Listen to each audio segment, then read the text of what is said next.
vull dir que és que s'estan repetint una mica, els directors, directores han de posar-se les piles i arriscar. Jo crec que la pel·lícula que veureu aquesta tarda és una pel·lícula que arrisca, i per presentar-la abans del col·loqui que farem després i que estic segura, estic convençuda que serà un dels col·loquis interessants que farem durant aquests dies de festival, de Barcelona Film Festival, demanem que m'acompanyin, sisplau, el director de la pel·lícula, Pablo Maqueda, l'autor de l'obra Grooming, en què es basa Paco Becerra, i la protagonista de la pel·lícula, Laia Manzanares. Laia Manzanares, que juga a casa avui, no? Avui sí. Quin gust, no? Sortir de casa i tenir el cinema a 4 passes, no? Literalment a 2 minuts, vull dir, podria estar sortint ara mateix de casa i encara arribaria a temps, jo crec. I a més estaràs ben acompanyada, segur, Sí. Pablo, Laia, Paco, luego conversamos largo y tendido, pero tenemos un problema en Houston, ¿no? Aquello que dicen, ¿no? Tenemos un problema en Houston, porque es que yo no sé lo que se puede decir, lo que no se puede decir, lo que hay que callar, lo que hay que contar. Pablo, ¿qué hacemos? ¿Qué introducción hacemos? Nada, es que ells estan tot el dia jugant amb el silenci, ¿no? ¿Cómo os habéis apañado con los periodistas? No sé. Es un juego. Te dejo el micro. Es casi un juego. No, yo creo que la película habla por sí sola, le doy la palabra a ellos, pero sobre todo yo solo quería deciros, estáis sentados en vuestra butaca bajo vuestra propia responsabilidad y que disfrutéis mucho de la película y sobre todo que luego hablaremos de ella. Paco. No crees expectativas. No, yo creo que la película, además de sobre lo que va, también va sobre la libertad de hacer cine, en el sentido de que de hablar en el cine de los últimos tabúes, de cosas, al final el cine y el teatro creo que son los últimos reductos donde podemos hablar de los tabúes, de las cosas que no podemos hablar en la mesa, que no se pueden hablar en prime time, en la tele, y que no solemos hablar tampoco ni con la familia, ni con los amigos, ni muchas veces con absolutamente nadie. Entonces, bueno, hablar de esas cosas de las que no se puede hablar, creo que el cine y el teatro es un buen formato para dialogar sobre estas cosas que no tenemos la habitud. ¿Cómo se dice? ¿La qué? El hábito. Parece que soy francés, soy de Almería. El hábito de hablar con nuestras personas cercanas, ¿no? Sí. Paco nos quiere liar ja, Laia, alguna cosa a dir abans de que comenci la sessió?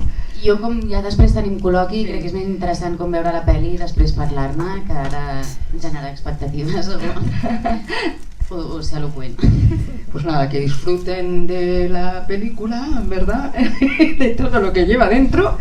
Y luego la comentamos y mira, estoy impaciente, es que tengo unas ganas de saber qué pensarán, qué dirán, qué preguntarán, qué inquietud, ¿no? Sí, no, sobre todo que estamos muy emocionados de poder compartirla con vosotros, de llegar a Barcelona y sobre todo pues nada, vais a ser de las primeras personas que la ven, así que nada, con muchas ganas sobre todo de conocer vuestras opiniones al acabar, así que muchísimas gracias. Y para mí lo que parte de esta historia es una obra de Paco que yo cuando la fui a ver me atrapó. Yo recuerdo sobre todo la segunda vez que la fui a ver, no paraba de mirar los rostros de los espectadores que estaban en shock con lo que estaban viendo y ahí es donde supe que había un problema porque la obra era perfecta, pero había una unidad de espacio, de lugar y de tiempo, eran 2 personajes y un parque y ahí fue donde Aisea Viana, productora y co-guionista, nos ponemos en contacto con él para decirle: Paco, queremos que escribas esta película también con nosotros y queremos expandir todo ese universo. Y sobre todo la generosidad de Paco, porque yo le propuse que yo no quería hacer una película de la obra de teatro, sino partir de la obra para construir algo más. Y sí, yo sobre todo por lo que decías, el documental sobre Werner, yo para mí lo más importante es que cada película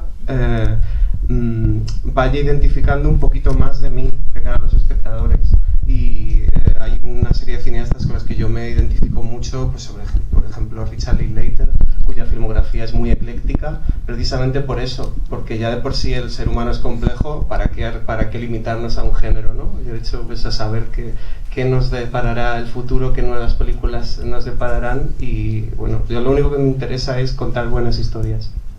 De repente aparece en el cine el nombre de Paco Becerra, que ya nos había llamado la atención poderosamente con el teatro, y te implicas como guionista también, ¿no? Claro, yo estoy en desventaja, no sé si alguien aquí en la sala tuvo la oportunidad de ver Grooming, la obra de teatro de la que parte La desconocida. No la hemos podido ver en Barcelona, eso hay que reclamar, ¿eh? El libro de reclamaciones. Denuncia. ¿Verdad? De obras policía, de teatro que no pasan por Barcelona y no se sabe bien por qué, ¿no? Paco, como estamos en desventaja, cuéntanos un poco qué es lo que cambiasteis de la obra. Básicamente yo reconozco la obra absolutamente en la película. Lo que pasa que es cierto, o sea, y no hay grandes cosas añadidas. Hay añadidas que cuando, por ejemplo, ella le dice, cuando voy al supermercado, bla, bla, bla, y le veo, pues entonces aquí en vez de ser texto como en el teatro, lo vemos. O cuando fui a su casa, pues aquí lo vemos. Pero en realidad todo lo que vemos son cosas que aunque no aparecen en la obra, pero sí se dicen. Lo que pasa que como en la obra solo hay un lugar, pues no aparecen. Pero al final lo que hicimos es ilustrar todo aquello que se nombra en la obra, pero que no se ve. O sea, adaptarla cinematográficamente, ¿no? A las imágenes. Claro. El teatro tiene más poder la palabra, y en el cine tiene más poder la imagen, y a veces la palabra sobra, ¿no? No hay que hablar tanto porque la imagen es más potente, y bueno, y el cine es imagen, y el teatro es palabra porque hay un tipo allí, el número 1000 por allá, que se tiene que enterar, y bueno, pues se cuenta a través de la palabra, ¿no? Creo que la obra la hicieron Náusica Bonín, que pasará por aquí para presentar un poco ese mano a mano, ¿no? Con Manolo Solo, cómo lo has vivido, y la oportunidad también de que se te vea en pantalla grande, ¿no? Con una película como La desconocida, que es un pulso a dos, un mano a mano, ¿no? Sí, Jolén, para mí era un reto, pero era también súper emocionante trabajar con Manolo Solo, que es el mejor actor del país, yo creo. Más que Antonio de la Torre. Ahora te voy a poner en un compromiso. Sí, yo soy equipo Manolo Solo. No, los dos me parecen buenísimos, pero no sé, Manolo tiene algo súper especial, a mí me puto fascina, y había algo al inicio de decir como soy una impostora, que hago al lado de este tipo, ¿no? ¿Qué voy a hacer ahí? Pero también había algo de, estamos los dos aquí, así que vamos a jugar, y yo creo que Manolo y yo nos entendimos muy bien. También forjamos también nuestro vínculo a través del humor y de la livianidad, porque ya teníamos suficiente crudeza y tensión durante la peli, y creo que eso también nos ayudó pues a tener una conexión para luego estar aquí, mirarnos y sostenernos el uno al otro. Es el mejor, es muy guay. Grooming a través de las redes, ¿no? El peligro está en las redes, ¿no? Es así, ¿no, Paco? Sí. Sí. Bueno, como has dicho, habla de lo de siempre en un envoltorio nuevo, ¿no? O sea, el continente es el mismo, es el acoso sexual de toda la vida, pero cuando aparece internet, pues el acoso sexual a menores se adapta. El peligro sigue ahí de los pederastas, pero bueno, también el peligro de la policía también. Ahora que ya hemos visto la película ya podemos hablar claro, ¿no? Sin miedo a los spoilers, pero luego los tenéis que respetar, ¿eh? Cuando habléis de la película con vuestros amigos y con vuestra familia, conocidos. Y sobre todo, pues no hay fisuras sobre el personaje de Leo, sobre lo terrible, pero una vez que ya asumimos esa convención, vamos a arañar y vamos a ver qué se esconde detrás, vamos a ir al oscuro, vamos a ir a lo desconocido, vamos a meternos en ese cubo de basura, ¿no? Y entiendo que obviamente es una película que ya de por sí no es fácil de digerir tan rápido, pero bueno, nosotros encantadísimos de que nos podáis hacer partícipe de vuestros comentarios, preguntas. Jo volia preguntar-li a la Laia, a nivell interpretatiu, com ha sigut preparar aquest personatge i sobretot la relació amb el company, de cara a mostrar tota aquesta violència, tant l'explícita com l'implícita. Bueno, també hi havia alguna com de fer no la preparació d'un personatge sinó de diversos, no? Una mica com la nena, la policia i la parafílica.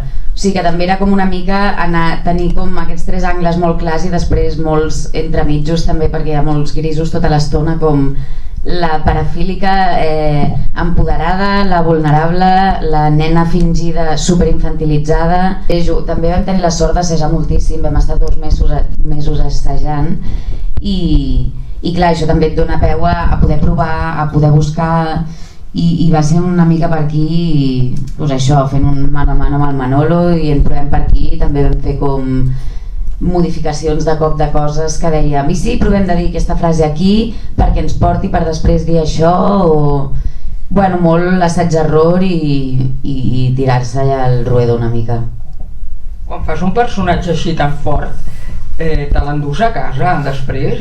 M'imagino que la nit deu, por la noche, hablo en castellano para que nos entendamos todos, pero sí, cuesta luego desconectar en casa cuando llegas del rodaje.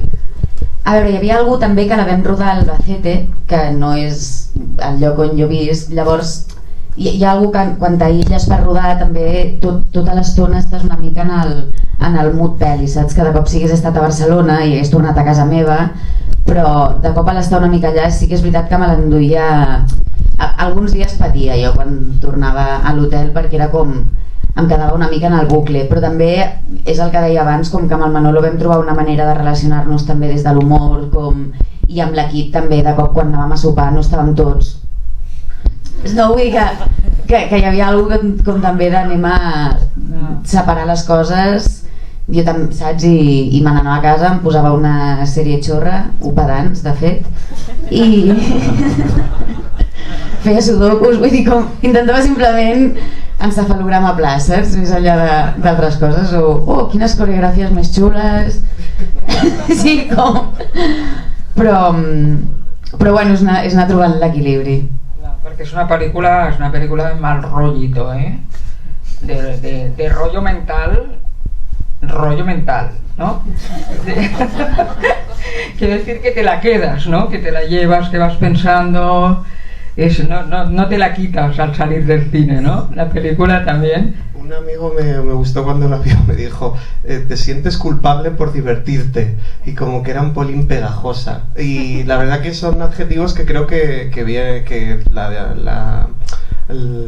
casan bastante con tanto la trama como los personajes, y yo los personajes los vi casi como máscaras. El hecho de que se van quitando, se la van poniendo, e incluso que hemos puesto mucho empeño, sobre todo Marta Velasco, montadora, y yo, a la hora de saber cuándo era el valor del corte exacto, cuándo podíamos tensar un poquito más la cuerda para generar un pelín más de ansiedad en el espectador, y porque creo que la palabra era incomodidad y no nos daba miedo, porque pues yo hago un cine que es como el que a mí me gusta ver como espectador, historias retorcidas, historias que me interpelan y sobre todo historias que plantean preguntas, que era lo más importante que yo quería hacer, no dar respuestas, sino plantear una serie de preguntas y poner un espejo al espectador para decirle, existe esta realidad, es terrorífica, cómo interpela contigo, y sobre todo tratar al espectador como lo que yo creo que es alguien inteligente, que es capaz de sentirse interpelado por una trama, un personaje, rellenar unos huecos. Y en ese sentido creo que debo de agradecer mucho a Laia y a Manolo el compromiso con unos personajes que no eran fáciles, y lo mucho que se han involucrado. Yo soy una persona que trabajo mucho los ensayos, han sido 2 meses de ensayos antes de ir a rodar, y hemos reescrito el guión juntos hasta la última palabra. Era un reto porque la musicalidad del texto de Paco lo mantuvimos en el guión, pero aún así ellos dijeron, no, esto puede ser un poquito más cotidiano. El Paco es que era muy ¿Algún matiz, Paco? Es muy divertido porque teníamos unas discusiones escribiendo el guión, en plan de... Él me decía, esto es demasiado cinematográfico, y yo, no, esto es demasiado teatral. Paco ha sido como un policía dramatúrgico, a él le gusta. Bueno, no sé, yo... está bien, todo está bien. ¿Pero tú eres cinéfilo, Paco? Sí. Sí. Sí, como todos los que estamos aquí, supongo, sí. Pero te dedicaste al teatro, Sí, ¿no? De repente dices, prefiero el teatro Sí, sí. que el cine. En Sí. principio, de entrada. bueno, a mí yo no he hecho nunca nada para hacer una película. Yo si vienen a mí y me piden, pues digo, muy bien, bueno, te cojo de la mano y si me invitas, pero la verdad que yo no muevo nada para hacer películas, no me interesa en ese sentido, ¿no? Es un vicio, ¿eh? Te aviso. El cine. Lo del cine. Engorda. Se contagia, además, ¿eh?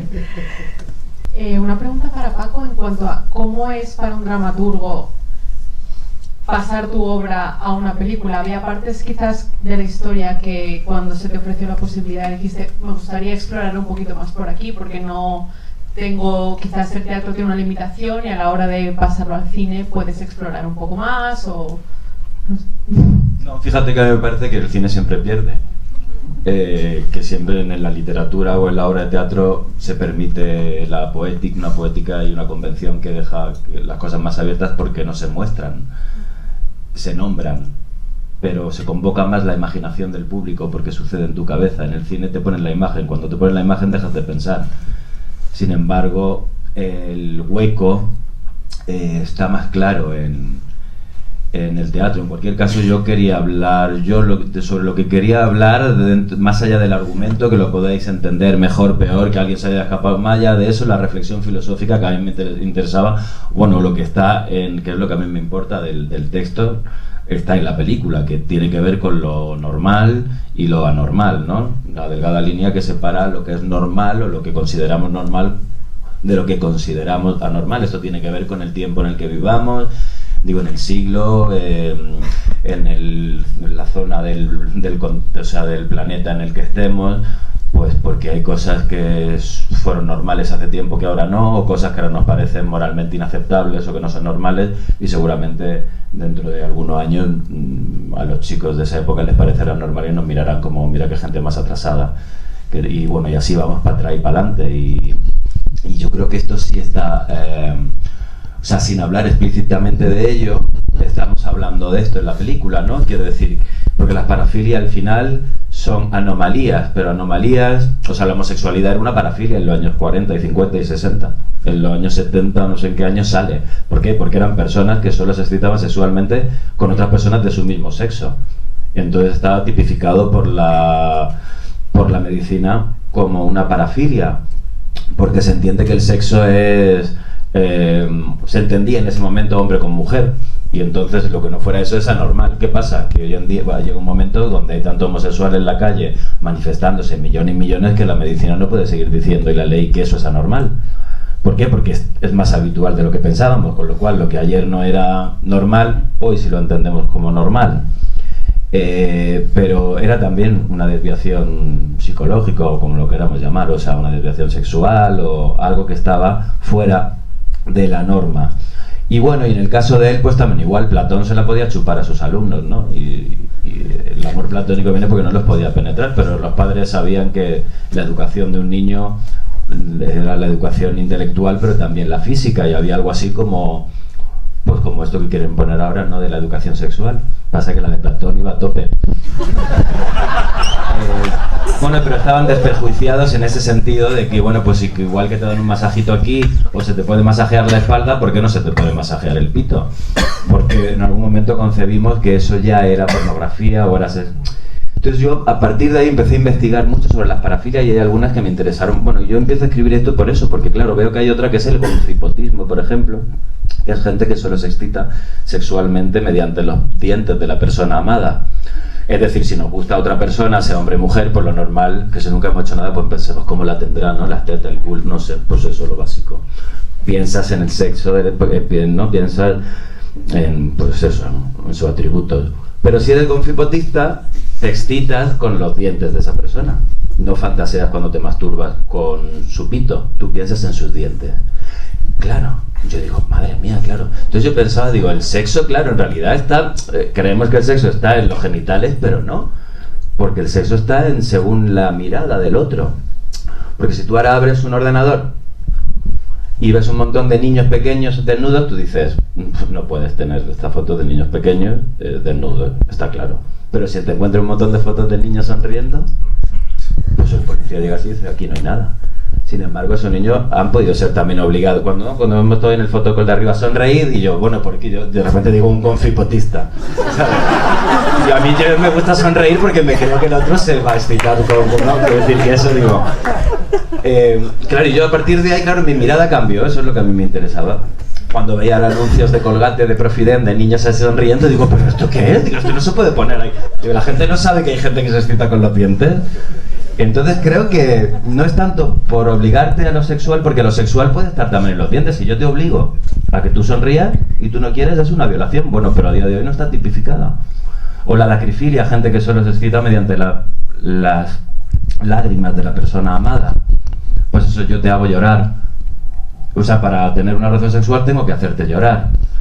¿Tú eliges eso en la vida? Yo creo que eso no se elige, igual que el pederasta no elige ser pederasta. Es una cosa que tú vas descubriendo con la... Pasa que la jodienda es que hay parafilias que, como la de los rayos y los truenos, que no le haces daño a nadie. Y hay otras que necesitas obligar a alguien a hacer algo que no quiere. Creo que eso es lo que es ilegal. Pero lo otro es moral, ¿no? Lo que está bien y lo que está mal. Pero creo que lo que sí podemos diferenciar es lo que es ilegal y lo que es legal. Pero si yo a un niño también le obligo a reír, pasa que como eso no lo tenemos identificado como sexo, bueno, luego está la ebristofilia, que es gente que solo se excita con personas que han cometido crímenes horribles, como lo del monstruo de Ámsterdam que habla aquí, ¿no? Que recibe, o Charles Manson ¿no? Que recibe cientos de cartas todos los días. Pues la ebristofilia es gente que solo se excita mediante personas que han cometido crímenes. Pero en realidad todo esto lo podemos ver, todos decimos que no tenemos nada de esto, pero todos lo entendemos en el fondo, porque estaba siempre en el instituto la chica que le gustaba el malote, el que venía, que sabían que tenía una navaja, y que venía en la moto y decía, pero si está este niño que saca todo sobresaliente, y te quiere, y tú decías, no, yo me quiero ir con ese, que me han dicho que le pega un palizón a uno, y eso te da a ti morbo, ¿no? Quiero decir, porque, bueno, ese morbo al macarra, ¿no? Al delincuente, al final, eso está un poco... en todo, y a mí, yo en el fondo yo no sé si vosotros, para mí la película habla de eso, quiero decir, habla de lo insondable, bueno, del tabú de la sexualidad y de lo insondable del deseo, ¿no? Y de la excitación, y bueno, y todos tenéis cosas que ocultáis, ni con la familia, y lo peor es que ni siquiera lo hacemos con la pareja, porque nos avergonzamos de esas cosas. ¿Por qué? Porque tienen que ver con cosas que se salen de la norma, de lo normal, pues de escondidas por ahí, con otras personas, porque tampoco queremos que nuestro novio se entere que nos gusta no sé cuánto. Entonces, bueno, de eso va la película, de dos personas que tienen un comportamiento sexual tan anómalo que se tienen que buscar la vida, ¿no? Para llegar al orgasmo. Recuerdo el documental Ticklet que habla sobre las parafilias relacionadas con las cosquillas. Recuerdo además que justo coincidió cuando estábamos realizando la peli, y la verdad que nos pareció un punto de partida muy interesante la idea de cómo descolocar al espectador con una realidad que conoce, que sabe perfectamente lo terrible que es, pero intentar adentrarnos un poquito más dentro de ello. Uy, este coloquio nos va a quedar muy corto, porque yo creo que todo lo que ha desarrollado ahora Paco, por ejemplo, da para mucho, no sé, vosotros os sentís interpelados, ¿cómo habéis visto la película? Que dejamos la pelota en vuestro tejado, ¿no? Más preguntas, venga, o más comentarios. Enhorabuena por la película i enhorabuena Laia pel treball actoral que fas, que trobo que transmets molt. Pero mi pregunta es para Pablo y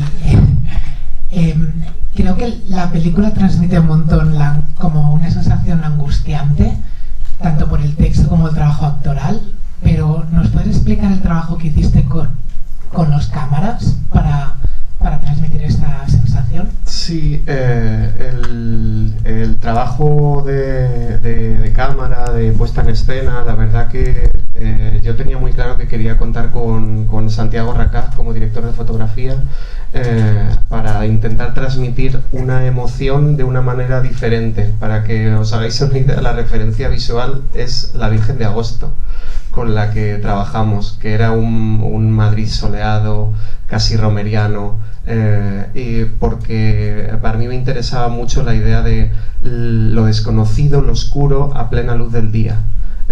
Y en ese sentido fui conociendo la película a medida que la íbamos haciendo, y que es algo que para mí fue casi catártico, porque me di cuenta que mandé a la mierda casi todo el storyboard y todos los planos. O sea, me di cuenta que teníamos que ser mucho más sucintos. La idea del plano secuencia fue apareciendo ya cuando estábamos ensayando, porque bueno, han sido casi 2 meses de ensayos para llegar al rodaje. Yo rodé muy poquitas tomas, no paso de 3, 4 como mucho. De hecho, casi todo lo que veis de Laia es la primera toma de ella. Y luego la siguiente es un poco para cubrir. Y ahí fue donde entró Lara Blanco, foquista, para darle una capa un poquito más novedosa. Hablamos mucho sobre la importancia de lo visto, lo no visto, el campo, el fuera de campo, y el foco fue adquiriendo un valor mucho más simbólico en la película, porque ejemplificaba precisamente ese carácter desconocido y el propio arco dramático del personaje. Y ahí fue donde fui conociendo cada vez más a estos personajes a través de la cámara, cómo íbamos escribiendo, cómo jugar con los géneros. Cuando íbamos escribiendo el guión ya lo teníamos claro, pero el thriller coreano es un poco la referencia básica que puede tener la película, que ya sabéis que el thriller coreano casi no lo llamamos thriller, pero en realidad no tiene género. La película va mutando casi siempre de diferentes géneros, y sobre todo películas como I Saw the Devil de Kim Ji-won, o incluso Burning de Lee Chang-dong, que son películas que van mutando a medida que van evolucionando. A mí me interesaba mucho jugar también cómo la cámara va mutando a medida que, como decía Laia, pues tenemos a la niña desvalida, la policía, la parafílica. Y ahí el trabajo de todo el equipo de cámara fue muy generoso también, comprendiéndome, porque yo iba comprendiendo la película. Recuerdo además el plano secuencia con el que abrimos, que teníamos una secuencia planificada con 20 planos, y el primer día que estábamos rodando, Laia sigue y yo no doy corte. Y mirándome el equipo de dirección, el ayudante de dirección que está también por aquí, mirándome en plan de ¿qué haces, Pablo? ¿Qué estás haciendo? No estás cortando. Y ahí ya sí que me di cuenta de decir no, esta secuencia va a tener 4 planos, no va a tener más. No necesitamos artificio, la propia profundidad ya la están aportando ellos. Y ahí es donde sí que me di cuenta que como cineasta tienes que estar como muy abierto en rodaje a lo que hay, al azar, que es algo que habla mucho también con otros cineastas que admiro, como Javier Rebollo, que es un obsesivo del azar, que no planifica nada. Y a mí él me dio ese consejo, me dijo, estate muy atento. Y yo creo que se lo cogí. Sí.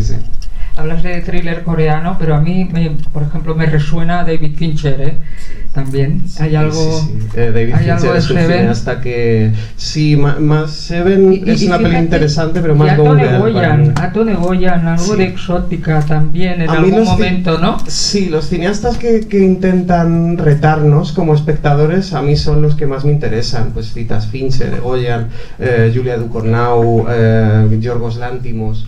Y obviamente uno de los cineastas que a mí más me han hecho querer narrar en imágenes, que es Michael Haneke, que me parece un poco como el epítome de ser autoirónico en algunas ocasiones. Y entonces yo creo que aquí sí que tenía que intentar incluso no tener miedo a rendir tributo a mis referentes. Alfred Hitchcock es el cineasta porque yo soy cineasta. Yo veo Psicosis a los 12 años y yo digo, yo quiero hacer eso.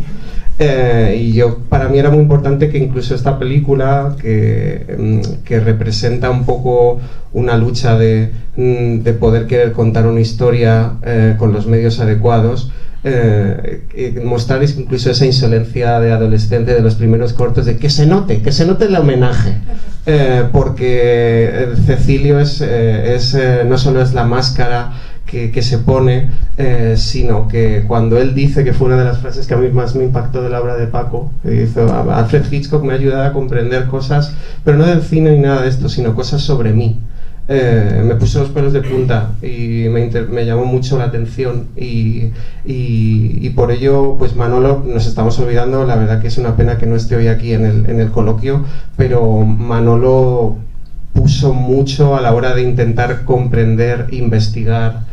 Y recuerdo cuando se me acercó y me dijo: me he visto varias películas de Hitchcock y las he visto desde otra óptica, como si fuera Leo.